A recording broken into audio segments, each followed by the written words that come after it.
Alors, on se retrouve dans cette vidéo pour parler de Tailwind CSS. Tailwind CSS, qui est un framework CSS assez à la mode en ce moment, vu qu'il propose des fonctionnalités que les autres ne proposent pas tout le temps, comme le fait d'avoir par exemple un dark mode, le fait de pouvoir bien customiser le tout, donc personnaliser le tout, ou encore d'utiliser PostCSS pour purger son CSS et rajouter des auto-préfixeurs par exemple. Donc on arrive sur la page d'accueil, là ils vont vous présenter un petit peu tout ce qu'ils font, voilà, ce qu'ils ont sorti récemment, etc. Donc bon, c'est pas forcément le plus intéressant. Par contre, ils vont vous dire ici, si vous voulez l'installer, utilisez npm install tailwind css comme ça. Ils vous proposent ça, mais si on va dans la documentation, juste après, regardez, on va dans installation ici, et on va avoir hop, un autre son de cloche ici, si j'ose dire. Ils vont vous dire Tailwind CSS, mais aussi PostCSS, mais aussi autopréfixeur. Alors là, moi je trouve que ça perd un petit peu beaucoup de débutants. Si je voudrais créer, si j'avais envie de créer un framework CSS, j'essaierais de faire en sorte que l'installation soit le plus facile possible en fait. Vraiment le plus facile, histoire de ne pas perdre des utilisateurs. Et je trouve que leur page d'installation pour les débutants, elle est assez longue et assez compliquée. Ça devrait être beaucoup plus simple. C'est mon avis après, c'est mon avis. Hein. Mais du coup, si vous n'avez jamais utilisé PostCSS, voilà, vous êtes un peu perdu. Eh bien, c'est un outil qui va posséder plein de types de configurations possibles, qu'on appelle des plugins, et notamment avec autopréfixeur qui est un des plugins. Ça va rajouter des fonctionnalités en fait lors de la compilation de votre CSS. Et donc là, la fonctionnalité avec autopréfixeur, ça rajoute automatiquement des préfixes, et c'est des vendors, vous savez, type WebKit, Moz, etc., pour que ce soit, pour que les propriétés un peu à risque soient bien adaptées sur tous vos navigateurs. Voilà. Donc c'est à ça que ça sert. Donc on va les écouter, on va tout installer d'un coup. Pourquoi on installe tout d'un coup? Parce qu'en général, on utilise PostCSS et autopréfixeur, on l'utilise aussi. Donc ils vous font tout installer dès le début en fait, au lieu de juste faire npm install tailwind et ensuite vous expliquer si vous voulez, vous pouvez faire ça et ça. Donc on le prend ici, CTRL-C, on va sur un dossier vide. On est sur un dossier vide que j'ai appelé Tailwind Setup, mise en place de Tailwind. On ouvre notre terminal, CTRL-U, accent grave juste ici. Alors, ah oui, j'avais déjà fait une vidéo juste avant, donc hop, on CTRL-C tout ça. On fait npm init ici. npm init, qu'est-ce que ça fait? Ça initialise un fichier package.json, et donc ça va nous permettre de initialiser notre dossier, de voir ce qu'on a installé avec npm, etc., etc. Alors là, il me demande un nom, etc., une description. Ça, si vous n'avez pas envie de le faire, vous pouvez faire donc CTRL-C ici, ça annule le tout, et juste npm init-y, hop, et ça vous crée un package JSON avec tout ce qu'il y a à l'intérieur, tout vide en fait, comme on aurait juste fait en appuyant sur Entrée tout le temps. Donc description vide, version 1.0.0, voilà, tout ça de toute façon vous pouvez le changer si vous voulez, c'est pas très important. Le tout c'est d'avoir initialisé comme ça notre dossier avec npm, et donc maintenant on peut installer tout ce que j'ai CTRL copier, CTRL V maintenant. Oula, bon, ça va fonctionner également, vous inquiétez pas. Et donc pendant que ça s'installe, on va faire un index HTML. Hop, juste ici, point d'exclamation, entrée. Ici, on peut marquer Tailwind Setup, Tailwind Setup, Tailwind Setup. Tac, tac, tac, hop, hop.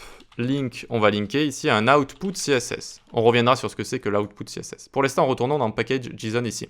Regardez ce qu'on a. On a, hop, 3 dépendances qui sont arrivées ici dans Dependencies. Donc, autopréfixeur, qui est un plugin de PostCSS. PostCSS qui rajoute des fonctionnalités lors de la compilation d'un fichier CSS. Et Tailwind CSS, notre framework CSS. Parfait. Ok, donc maintenant qu'on a tout ça, on a installé PostCSS. Eh bien, il va falloir se faire un petit fichier de configuration PostCSS. PostCSS.config.js, comme ça. D'accord? On l'appelle PostCSS.config.js. Parce que ça va utiliser JavaScript pour venir analyser les fichiers CSS qu'on a envie de compiler et faire ce qu'on a envie de faire avec, rajouter des préfixes, ceci, cela.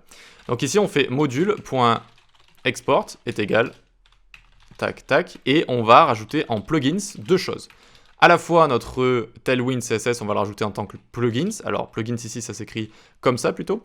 Et donc, on fait require ici, require, hop, et on fait Tailwind CSS. Et en dessous, on va se rajouter des préfixes automatiques. Donc, on va aussi require le plugin auto-préfixeur, comme ça. Ok? Donc maintenant, on va pouvoir compiler un fichier CSS qui contient des directives Tailwind. On va le faire juste après. Et ça va rajouter automatiquement des auto-préfixeurs. Ok, allez, maintenant, on ne touche plus à ça. Et on va venir se créer un style CSS, ou plutôt un input CSS. Input CSS, tiens, hop. Et on va faire un arrobase tailwind. Et on va rajouter base, components et utilities. Hop, donc ça se présente comme ça. Les directives ici, ce n'est pas du CSS, c'est vraiment compris avec Tailwind hein, qu'on a installé. Et donc ça veut dire, va chercher dans tout ton CSS qui se situe dans notre Tailwind juste ici, et tu me prends en fait toutes les classes liées aux bases en fait, de base. Donc toutes les classes de base, toutes les classes liées aux composants, toutes les classes utilitaires, type couleur, taille, etc. Ok, donc tu me prends tout ça. Et maintenant il va falloir compiler ça pour que ça nous le retourne, ça nous le prenne et ça nous le retourne en un fichier CSS tout beau tout propre. Donc on va dans notre package JSON ici, on enlève le build, le script texte et on fait un build ici.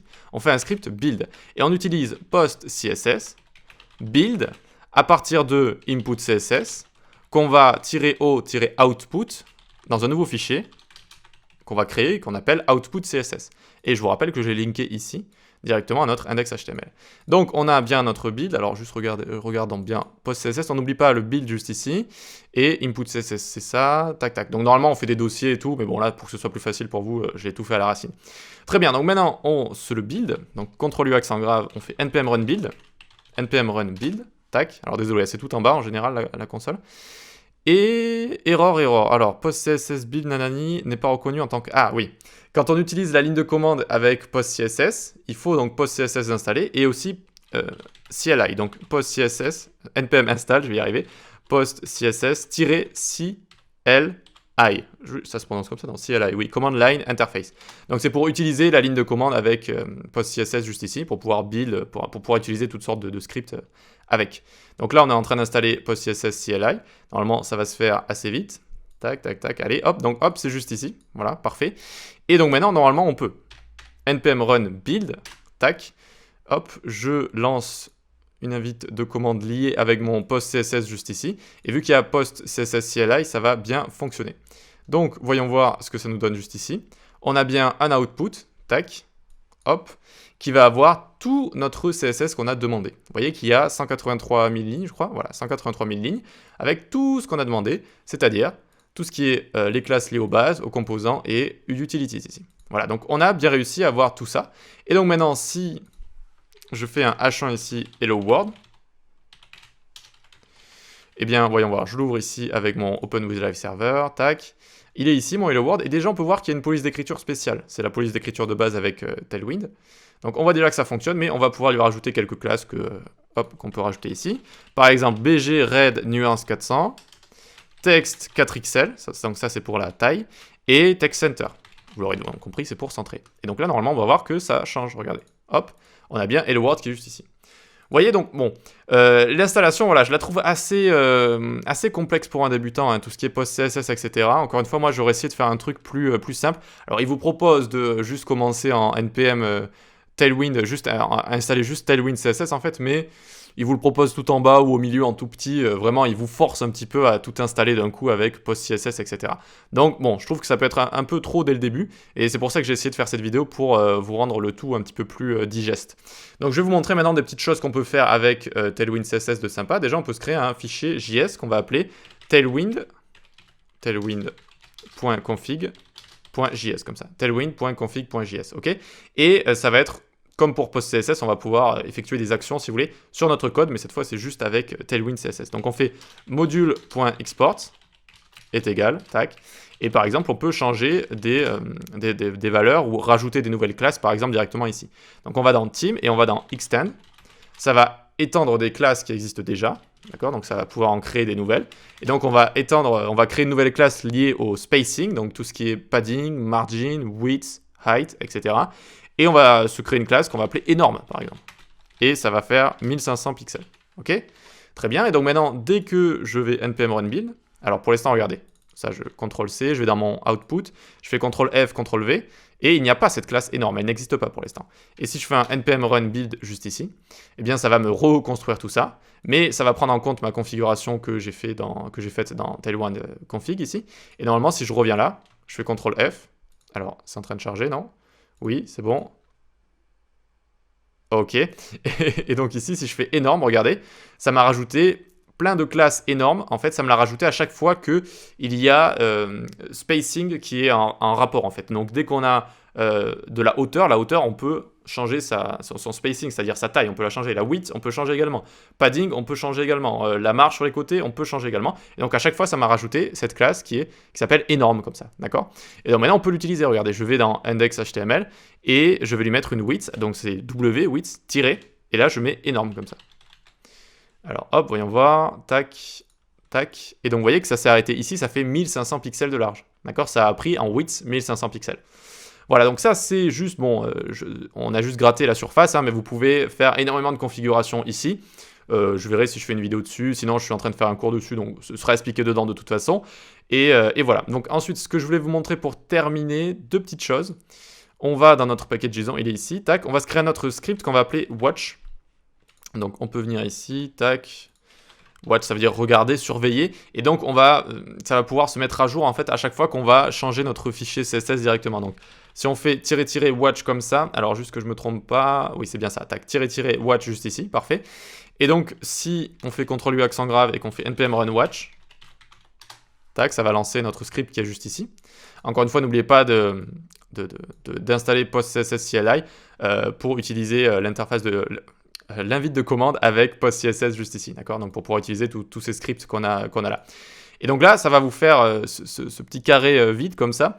Pourquoi? Parce que c'est en train de watch en fait. Vous voyez que ça a exécuté notre script et maintenant c'est en train de watch. Donc si je suis à mon input CSS ici et que je rajoute body bg light blue, tac, eh bien ça va s'actualiser tout seul en fond. Et regardez, si on va hop, juste ici, ça s'est bien actualisé en fait et ça surveille les changements qu'on peut faire sur ce fichier CSS directement, d'accord, sur ce fichier CSS là. Après, c'est pas on fait pas en général énormément de changements ici, donc ce script watch, il peut être utile comme il peut être pas trop utile. Si vous faites beaucoup de changements directement ici, ça peut être utile, sinon pas trop. Allez, dernière chose qui est par contre très utile, on va pouvoir utiliser un système de purge avec Tailwind. Donc c'est proposé directement avec Tailwind, donc on peut venir ici dans tailwind.config.js et faire purge ici. On donne un tableau, hop, avec un chemin ici, /, et donc tout ce qui va avoir, tout ce qui va être en fait un fichier qui se termine par HTML ici, d'accord? Donc tout ce qui se termine par HTML, ici ça va être quoi? Ça va être index.html, on va le purger, on va finalement garder que les classes qui sont écrites ici, d'accord, qui sont écrites ici. Donc on va passer d'un fichier ici de 183 000 et quelques lignes à un fichier de 400 ou un truc comme ça, vu qu'on va garder quand même le reset de base. Donc comment on fait? Maintenant on retourne dans package JSON ici et on va se faire un production. Vu qu'on a deux phases, on a une phase de développement et une phase de production. Donc la phase de développement, c'est quand je vais développer mon site, etc. Et une fois qu'il est prêt, tout est parfait, je vais pouvoir purger mon CSS pour juste avoir le fichier le plus petit possible finalement. Donc on vient ici et on va écrire cross. Alors, oui, ici il faut des guillemets, n'oubliez pas. Cross n, comme ça, pour que ça veut dire cross environment. Environment, c'est-à-dire que ça va fonctionner sur tous les types d'environnements possibles. Ensuite, on va mettre un node underscore env est égal production, vu que ça va être notre production et pas notre développement. Et ici, on peut mettre post.css, input CSS, output, donc -o, output.css, output.css. Tac, nickel. Et donc, ça va nous changer notre fichier output CSS ici. Alors, cross env, alors pendant que mon fil de micro tombe, ok, cross env, ici, il faut l'installer, d'accord? Donc ici, hop, on va l'installer, npm install cross env, et donc ça va faire en sorte que ça fonctionne sur tous les types d'environnements possibles, ce script qu'on va employer juste ici. Et donc on n'a plus qu'à faire npm run production, et si on n'a pas fait d'erreur, on devrait avoir donc notre fichier qui va être réduit énormément, qui va être purgé entre guillemets.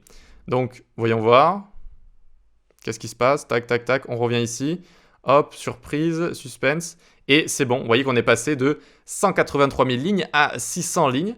Alors, il nous laisse par exemple les media queries juste ici, on peut les enlever, et il faut savoir, alors il nous laisse aussi quelques petites animations comme bounce ici, ou pulse, etc. Donc ça aussi en vrai on peut l'enlever si vous voulez, mais il faut savoir que de ces 600 lignes là, on a plein de lignes qui sont juste des commentaires comme ça, d'accord, qui sont juste des commentaires. Vous voyez qu'on a des commentaires, et si on remonte comme ça, vous voyez qu'on a plein de commentaires. Qu'est-ce que c'est que ça? Pourquoi il y a pas mal de code juste ici? Eh bien, c'est le reset. D'accord? De base, on va avoir un CSS reset. C'est pour avoir toutes les propriétés qui vont être remise à 0 ou alors remise à une valeur qui est facilement utilisable en fait. Comme vous le savez, dans les éléments HTML de base, ils ont des marges, ils ont des paddings, etc. Et donc un reset, ça sert à mettre tout ça à 0 si vous voulez. Puis aussi, on va faire box sizing, border box, etc. J'ai fait une vidéo sur le reset si vous voulez aller le voir. Donc au final, voilà, ça a purgé notre CSS et on utilise plus que ce qu'on a ici et quelques petites propriétés et le petit reset. Par exemple, si je prends ici W-norm par exemple, et qu'on va dans notre output juste ici, je fais CTRL F, CTRL V, et on a bien notre W-norm qui est juste ici. Voilà, par exemple. Et donc tout ce qui est animation, etc., vous pouvez l'enlever. Ok, donc je croyais que cette vidéo allait durer 2 minutes, elle a duré beaucoup plus longtemps, mais je pense que ça fera peut-être pas trop de vues, mais ça va aider grandement, je pense, des gens qui galèrent avec Tailwind CSS. Donc j'espère que ça vous a plu, si vous êtes jusque-là, bravo, likez, abonnez-vous, je pense que vous l'êtes déjà si vous avez regardé la vidéo jusqu'ici, et puis on se retrouve pour une prochaine vidéo. Allez, ciao.